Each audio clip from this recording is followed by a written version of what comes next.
असं आहे की मी तुम्हाला आधीच सांगितलं की दरवेळेला कॉर्पोरेशनच्या निवडणुकीच्या आधीच 6 महिने अशा प्रकारची चित्र का निर्माण होतात. त्यामुळे कुणी आता हे काय स्टिरियोटाईप झालेलं आहे. बरं, याच्यात आता काही नाविन्य उरलं नाहीये. आणि 25 वर्ष आपण राज्य करूनही आपल्याला दाखवण्यासारखं काही नाही. तुम्ही मला विचारलं, मला शोकेस करायला 10 गोष्टी आहेत. मी तुम्हाला मेट्रो दाखवतो, कोस्टल रोड दाखवतो, मी तुम्हाला बीडीडी चाळ दाखवतो, मी अजून 10 गोष्टी दाखवतो. ह्यांनी दाखवा ना ह्यांनी काय केलंय. किंवा मुंबईच्या महानगरपालिकेमध्ये किती मराठी तरुणांना त्यांनी एंटरप्रेन्योर केलं, उद्योजक केलं, कंत्राटदार केलं, एकही नाही. व तिथे यांचं मराठीचं प्रेम येत नाही. तुम्हाला महापालिकेची सत्ता मिळाली तर तुम्ही मराठी उद्योजकांना आणि कंत्राटदारांना कंत्राट द्याल? नक्कीच देऊ. किती टक्के आणि द्याल?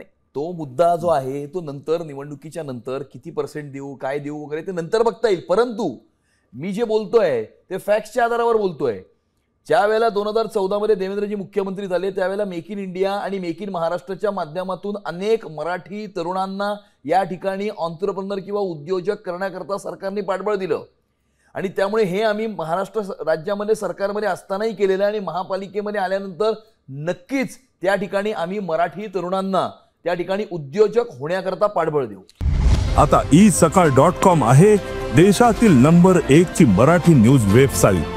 प्रत्येक अपडेटसाठी isakal.com ला नक्की भेट द्या.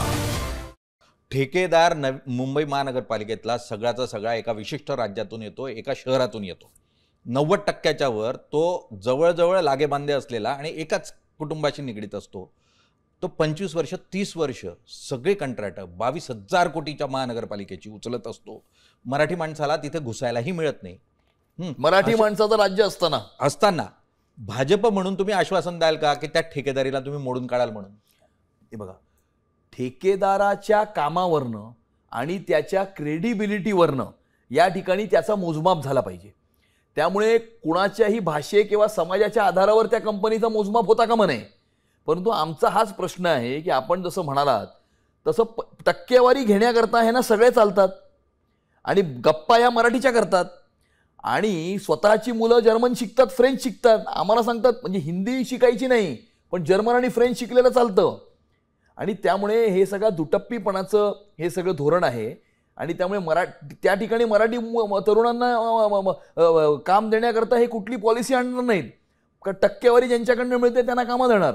त्यामुळे ही दुटप्पी यांची भूमिका ही आता एक्सपोज झालेली आहे असं